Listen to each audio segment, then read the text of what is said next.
All right. Really, the only injury is a sickness, and that's Brashard Smith. So he won't practice today. Everybody else will practice. As far as the Josh Simmons situation goes, I'm not going to comment on it today. Veach is handling everything there, and we'll leave it at that. And then as far as the Raiders go, they've got a good football team. They're very well coached. Pete, we know, has done this once or twice, so he's a heck of a football coach. And between Patrick, Chip, and Tom, they've got great coordinators there. And every week they've gotten better and more familiar with their systems there. So we've got to make sure we play a good, solid game and also have a great week of preparation. But we also love having them come in here to GH Field at Arrowhead Stadium. We understand the rivalry, and our fans really understand the rivalry, and they get after it. But our players understand that too. It has a little bit of that college atmosphere to it, where you have a team that you've had a rivalry with for many years, and you feel privileged to be a part of that. So anyway, with that, time's yours. Understanding you're going to hold back on details, Josh isn't practicing today. Yeah, I'm just going to let it go here. Yeah, let it go here. Just to complete that, no timeline. I know there's no timeline whatsoever. Okay. Coach, Jeremy Fowler reported earlier that there's not going to be any plans for ramping up Rashee Rice. You're going to give him as much as you possibly can. Can you confirm anything about that, or is there some sort of plan for getting him steadily back into the offense? Well, he's going to play. I mean, how many snaps he gets, ask Jeremy, he'll tell you. Rashee back for a few weeks here. Does it feel even different with his energy this week, knowing that he's going to be on the practice field today, all that stuff? I mean, he's got to be really fired up. Yeah, listen, I think he's excited to be back in and going. I think getting through practices here will be good for him to kind of get back into the swing of things. And we'll see how everything goes from there. But he's been working hard. He's in good shape. So. What stood out about Jalen's day and just the way I guess he handled, obviously he signed your guys to potentially become a starter, just yeah, sure. Yeah, he's handled that part well. I mean, listen, he's a competitive kid, and he did come here to step in, and you never know about drafts and that. So, but he's always ready, and he practices a third of the practice because Andy rotates him in there. So I thought he did a nice job the other night. Played well, and we have a lot of trust in him. Most of all, the guys around him have trust in him. So that's the most important thing. Yeah. Max Crosby have had this kind of friendly, intense rivalry. I guess just what kind of challenge is it each time you go up against him? Yeah, not heck of a competitor, and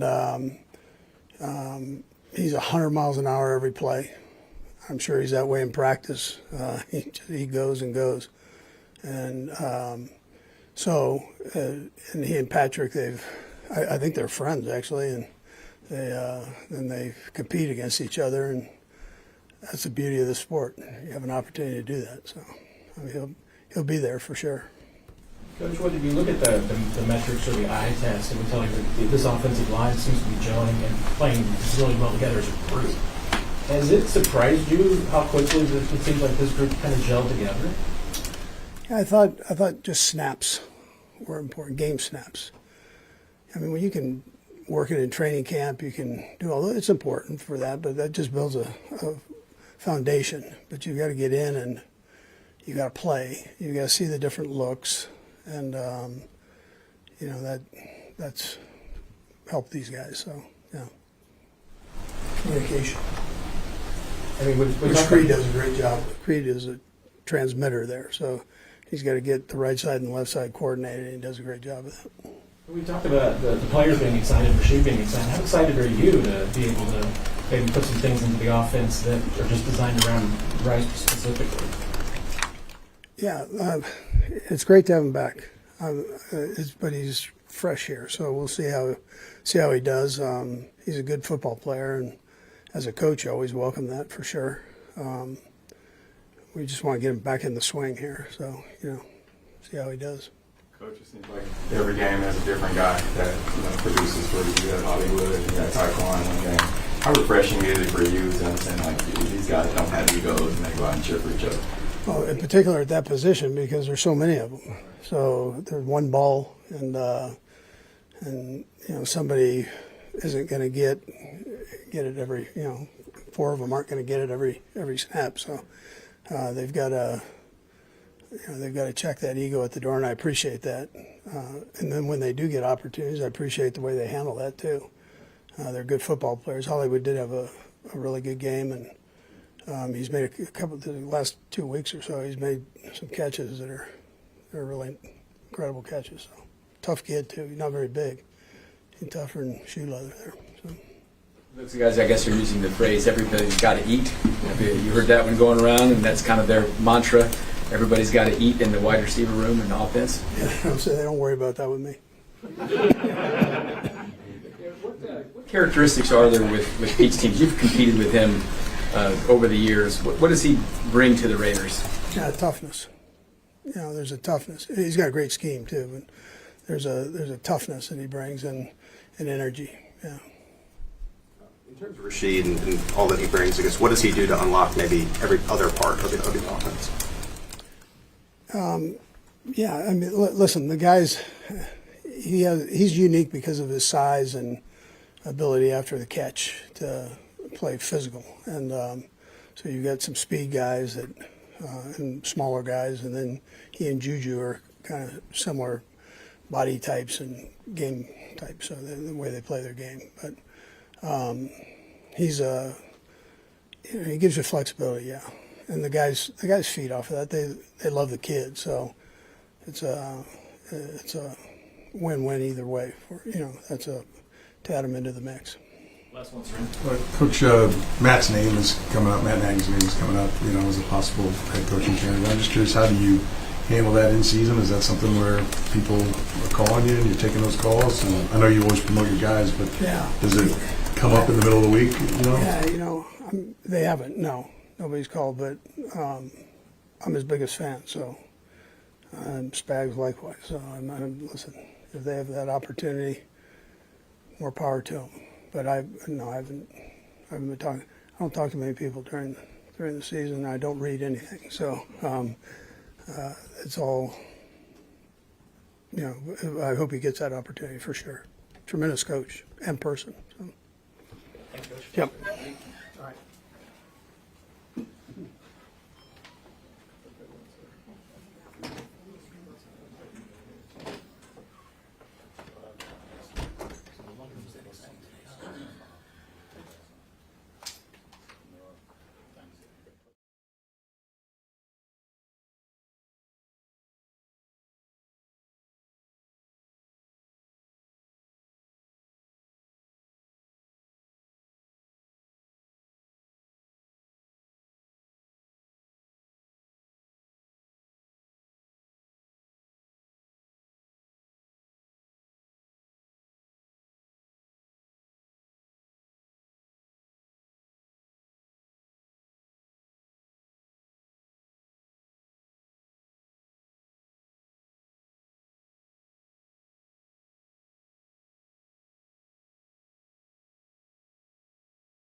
Patrick, actually, welcome back, Reid. Does it feel like he's joining an offense that's just kind of regained its swagger after the ups and downs of the season to coming to now? I feel like it's in a rhythm.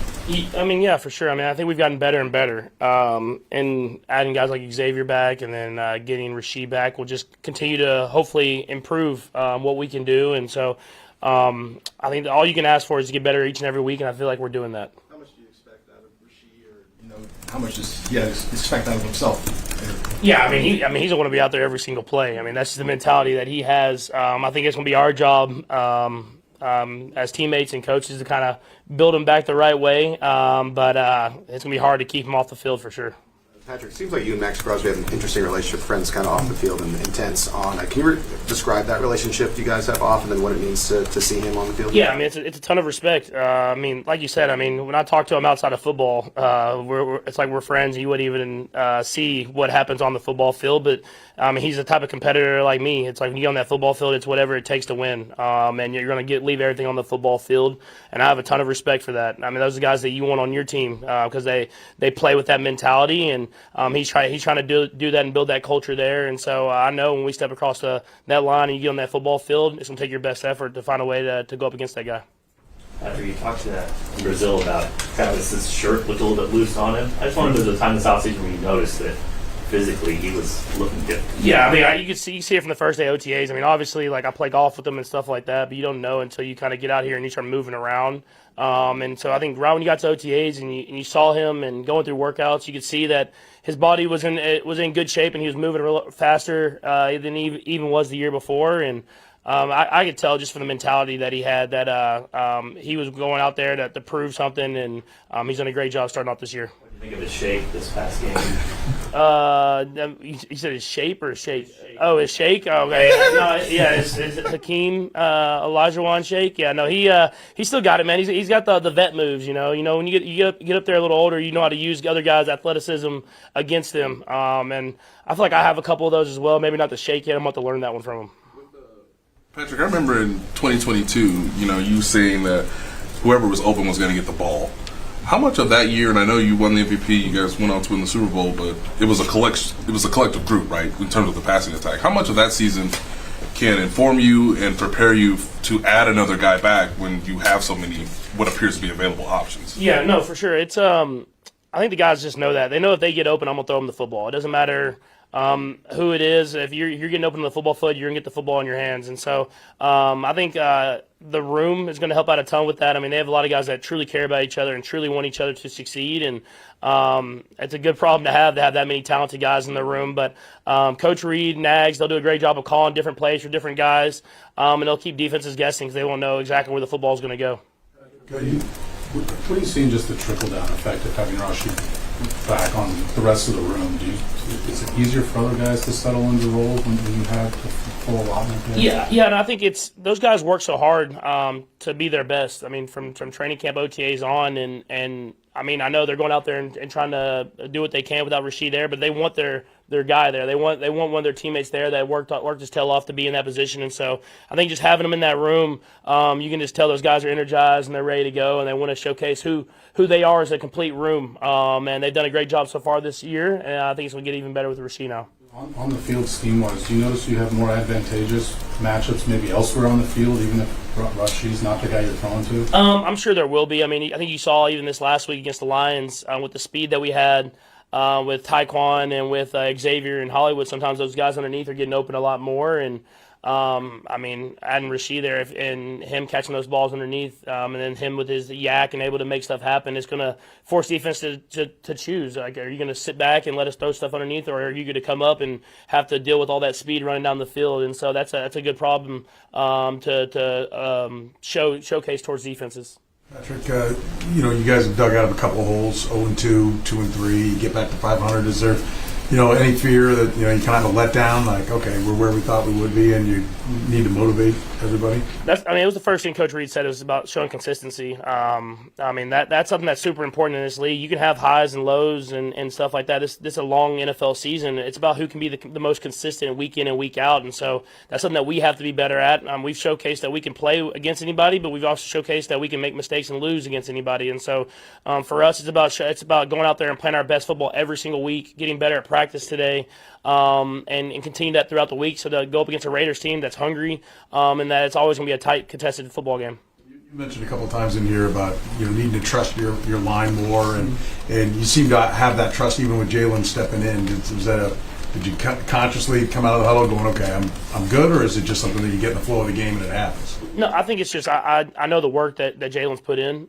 He's a guy who's been a professional every single day. Every time he's been in there, if that's been left tackle, right tackle, guard, wherever it is, he's done his job and done it well. And so having those reps in training camp and throughout OTAs, I know that he's going to go out there and battle, and he's done a lot of great things that you just haven't seen on the field. So you see it now that he's a starting tackle in this league and can go out there and compete against anybody.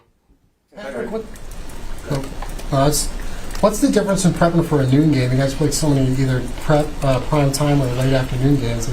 For you personally, I think it's something that we could be better at. Honestly, we haven't got that noon game this year, and I think last year we kind of came out flat in some of those games. And so we have to have the mentality of getting your work done at night, and making sure you can get a good night's rest. Preparing yourself maybe a little bit more during the week so you don't have to get that last-minute study, kind of like cramming for an exam. You want to prepare yourself throughout the week. And so that when you wake up in the morning, you're fresh, you're ready to go, you get to the stadium, and you get out there and start the right way and don't start flat and have to dig yourself out of a hole.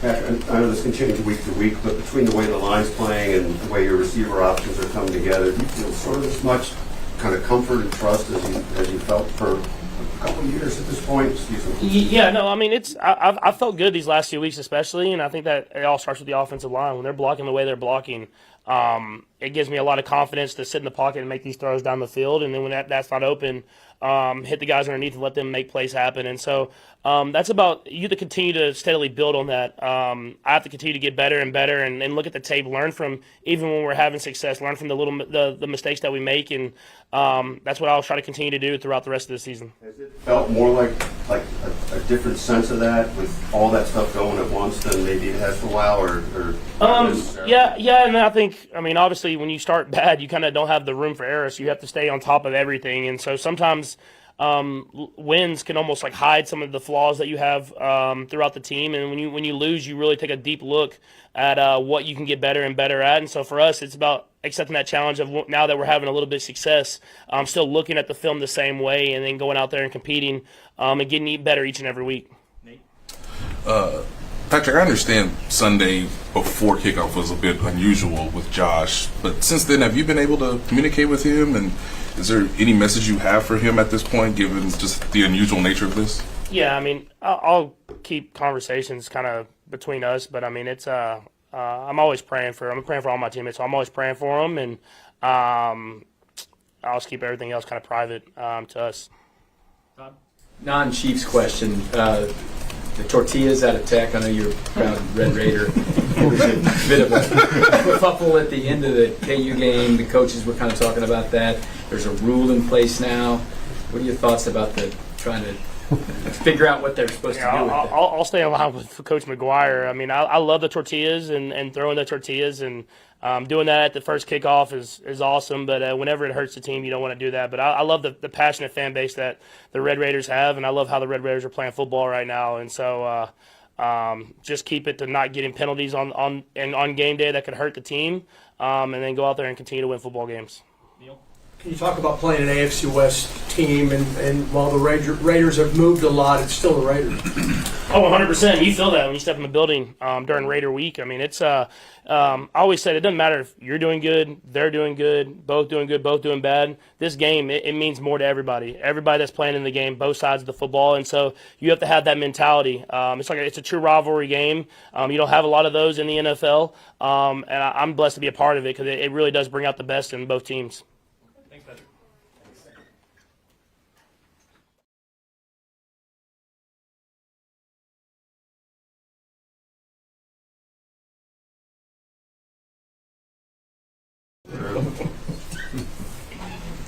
Drue had been discussing how the offense seems to have regained its swagger. What do you think of the defensive side? Do you feel like after that performance against Detroit, you guys regained some of your swagger as well?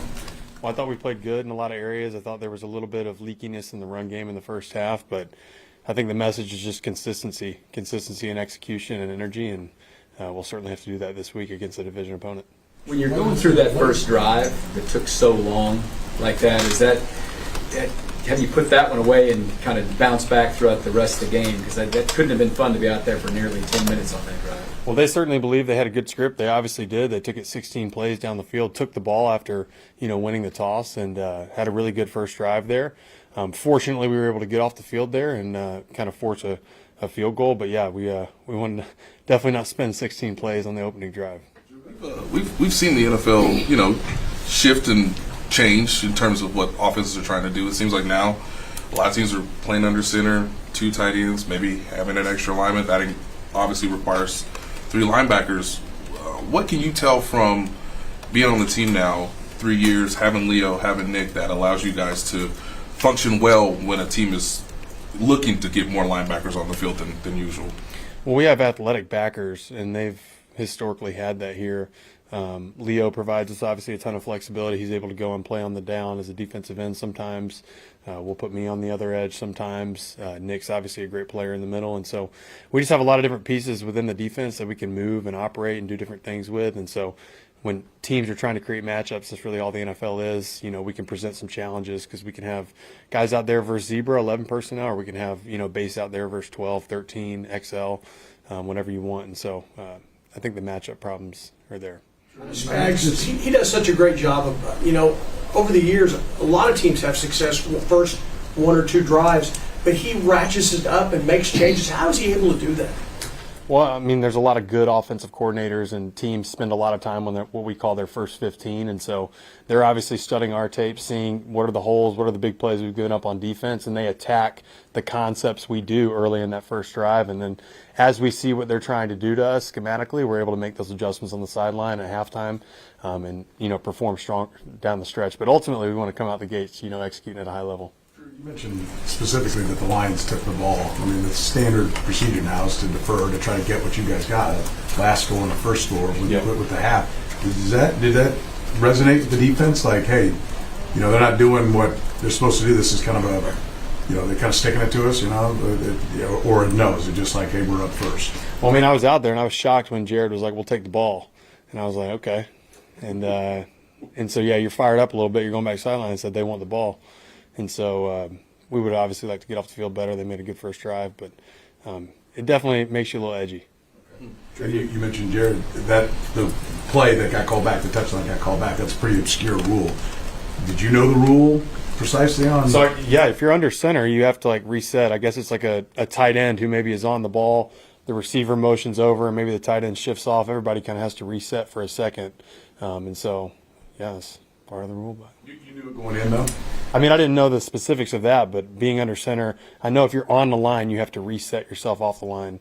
But applying to the quarterback, yeah, found out. Drue, you have a unique perspective on this, kind of being behind them. But how have you seen Omar Norman-Lott and Achin Giladi grow as the years carried along? Yeah, they're great talents, and they're learning schematically how to operate within our scheme.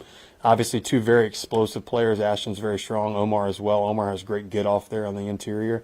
But as they become more knowledgeable in what we're trying to do defensively, they're just going to become bigger and bigger assets for us. You mentioned the run game being repeat and the other team's script opening game. But what is the mood like when maybe first couple drives don't go your way? Like what's the energy like on the sideline and the halftime? Well, it's certainly get to the sideline and figure out look at the surfaces, see what they're trying to do. They were doing some nuanced things that we hadn't seen them do on tape. They were putting an XL in the game and then going tackle over with Panay and then running it back to that other side when we'd adjust our front and put everybody over there. And so they were doing some nuanced things that we had not seen on tape, and we just had to make the adjustments there in the second half. How often does that happen where teams are doing stuff that you haven't seen on tape? Well, I mean, teams have their base run game, and then they'll have schematic plays that they draw up each week. And so typically you'll see a handful of those on any given week. Maybe scouting report, they spent some pretty good draft capital getting a running back early. What have you seen from him so far, about a third of the way through his rookie year? Well, he's got incredible contact balance. You see it in that 60-plus yard touchdown run he broke, where he was able to break the leg tackle there going down the sideline. Obviously, we know what he did at Boise State, and so they're giving him a lot of touches. I think you see Indianapolis, they give him a swing pass for 40 yards, I think, to open the game, and so they're trying to get him the ball in a lot of different ways, and obviously they think very highly of him. Drew, I think the last time this team gave up a 100-yard rusher was Christmas Day 2023 to the Raiders. Do you guys have any special satisfaction of being able to shut down these big name running backs and not allow 100 yards? Well, we certainly take a lot of pride in stopping the run. I think people perceive us as a defense that's been built to stop the pass because we've played from ahead historically. But we certainly take great pride, and that starts with Joe Cullen in our Wednesday run meetings. And so he fires us up, and then we try to carry that energy throughout the week. But it's certainly something we try to take a lot of pride in. And I remember that game. Zamir White had a great game, and we'll have to be better this week. Last two, Shereen and Nick. Just a completely off-the-wall question. Are you a fan of the rope on the hat? I love the rope. Chris Jones debuted this hat in training camp, and I went to our hat guy, and I'm like, I don't know if this is just an exclusive Chris Jones hat or if I can get a piece of that. But I was like, please, can I get some of that action? Because I like the hat. Yeah, Drew, for you, when you play a team that physical and that tough like the Lions, how do you kind of make that the floor of your defensive performance going forward versus the ceiling? Well, I mean, we want to be playing our best football at the end of the season, not in the middle of the season or in any one given week. Certainly, we know we didn't play our best in Jacksonville the week before, had a 14-0 lead, and weren't able to close the door. And so we were able to play better versus Detroit, and we'll have to play good Sunday afternoon. It's a noon game, the first time we've played in that slot this year, and so that'll present another challenge. But we'll have to come out with a lot of energy and execution to beat a division opponent. Thank you, Drew. Yeah. See you guys.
Kind of sneaking in there? Just kind of peeking in? Peeking in?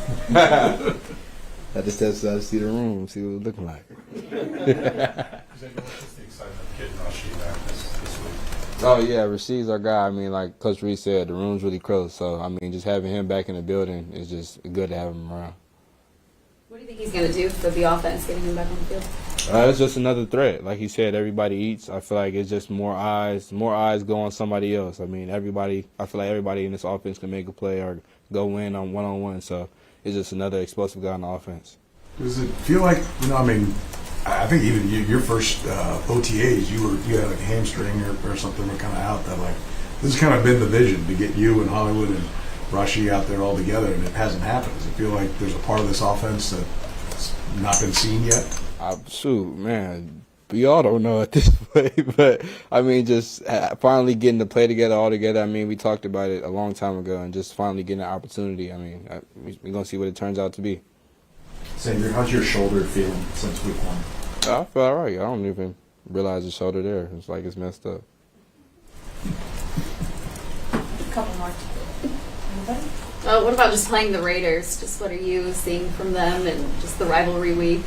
Yeah, I just started watching film on them now. I mean, they're a good unit. They're trying to string wins together. Obviously, what we were trying to do. We just got started. We got a hot hand going. So, I mean, they're a good unit. We just need to go in there and play our game and don't underestimate the opponent. You at 0-2 and 2-3. You know, you guys are below 500 now. You get back. I mean, is there a letdown or anything? You worried about that or? Nah, there was never no worry. I mean, we just needed to go in there and play our brand of football. We never really played a bad game. We just always just kind of had like little, like Pat said, we were bad in crucial moments. So just fixing that and we'll be all right. What's the difference in your prep for a noon game? You guys have played most. Well, I played in the Big 12, so you know what I'm saying. That's where we shine the brightest. Xavier, for the "everybody's got to eat" motto, can you explain for people the origin of that and kind of what that means to you guys? Well, Rasheed kind of came up with that, so I kind of don't know the origin of that. But I mean, it's nobody's selfish. I mean, it's a selfless team. Everybody's willing to do the dirty work. Everybody's willing to do the best and what's best for the team. Last one, anybody? Thank you. Sixth grader.